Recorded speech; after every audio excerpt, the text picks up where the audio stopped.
Hey, ladies. So let's talk about your best skin as we get older. Most of my customers come to me and they're a little bit disheartened, they're a little bit fed up with commercial skincare. They're looking to use real ingredients that they can actually recognize and read. And they want to know that the stuff that they're putting on their skin is not dangerous or toxic or is going to break them out.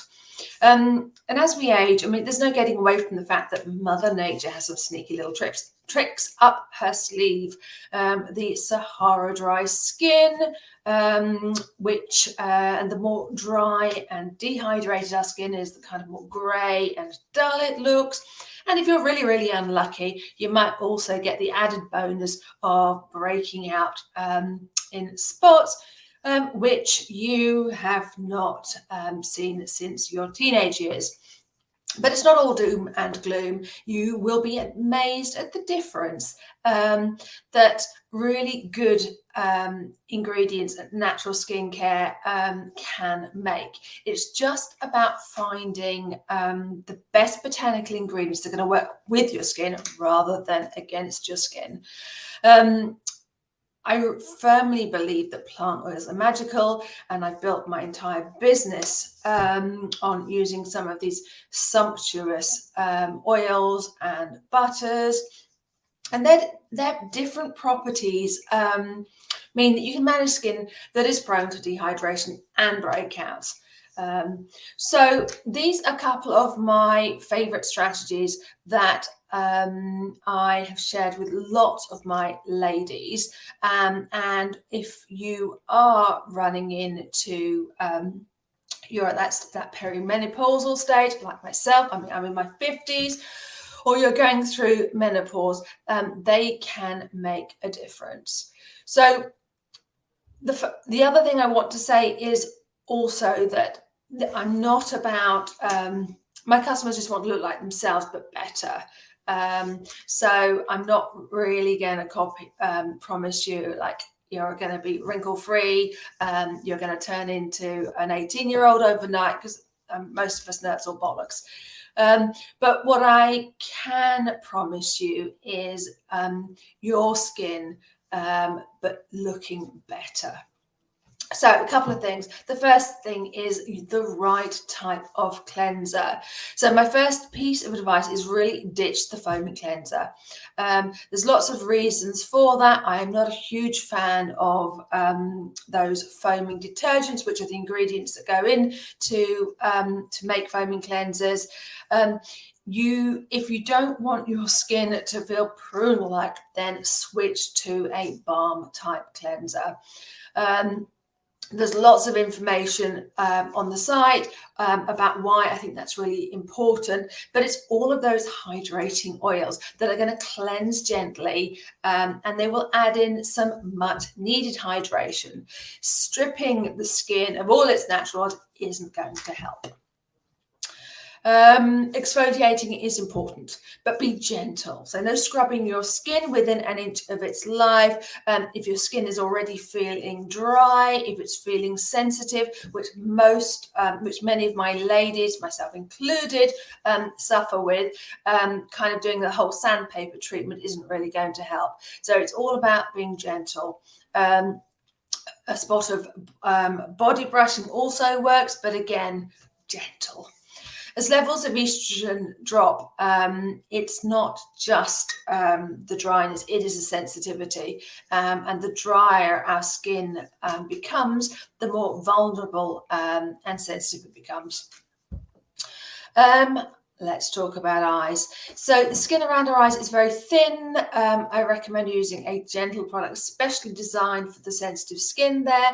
And when you apply your eye product, you really want to be really careful. You don't want to be kind of pulling or dragging the skin. I am biased. I'm quite partial to my own eye serum with rose and starflower. It helps with those fine lines that most of us get. And also, my experience is that my eyes, more so than ever before, get quite dry and quite itchy. And it helps with that too. It's an oil-based serum. It's got rosehip oil and arnica oil, which is great for puffiness, and you need only the tiniest amount. Plant oils are great for dry skin. It's just about finding the right ones. During that kind of perimenopausal and menopausal times, I really like oils that are rich in oleic acid. And they're super good for dry skin. So some of my favorites are argan oil, camellia, baobab, macadamia. These oils are richer, they're more nourishing, and they sometimes have a heavier feel, but they also have the ability to replenish dry skin. And if dry skin is your thing, then I recommend you have a look at my facial essence with rose and blackcurrant. It's deeply nourishing, it's hydrating, but it's light as well, so you don't get that kind of heavy feeling.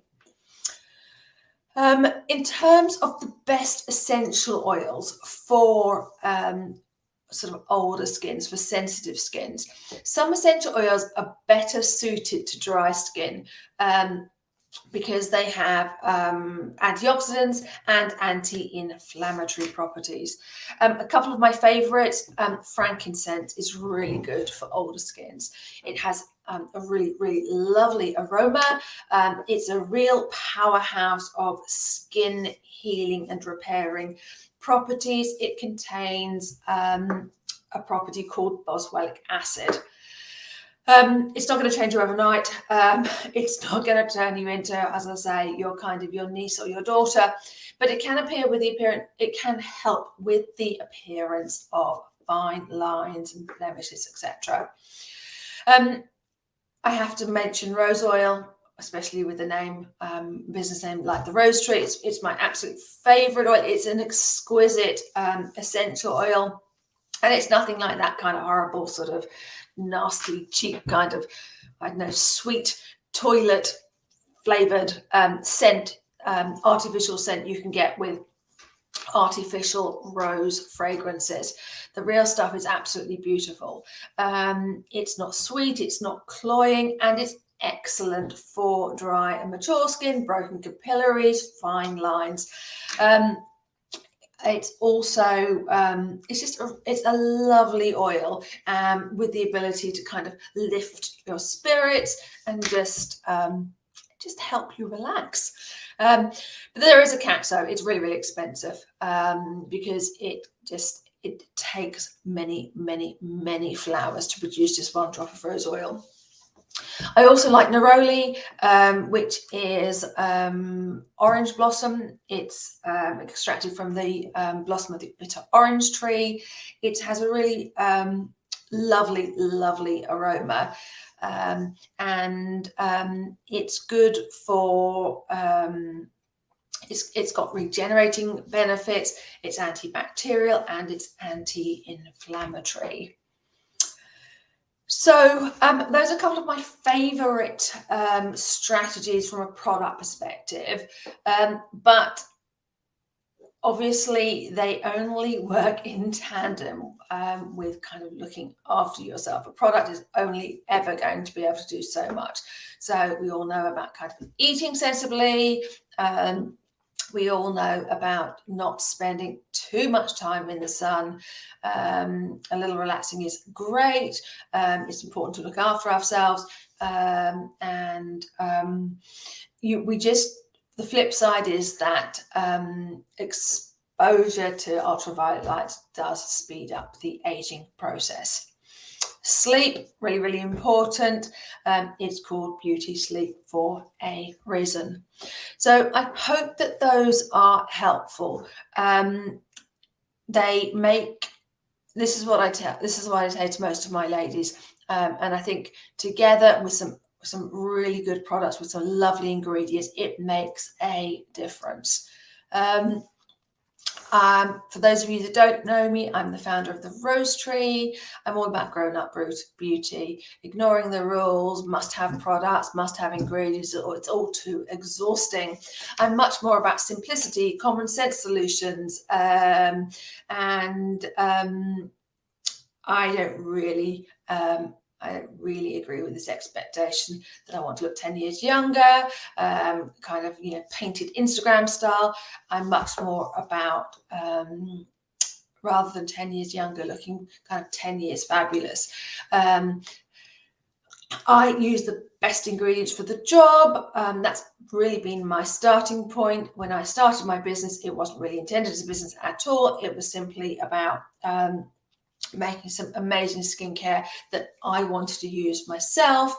The awards, over 30 now, that we've won over the past few years are really a testament to that, I think.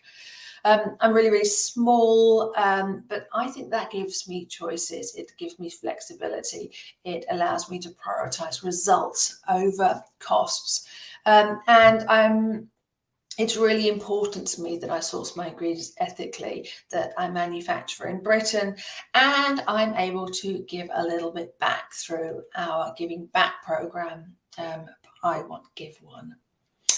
So if you have questions, then please don't hesitate to reach out on social media or drop me an email through the website.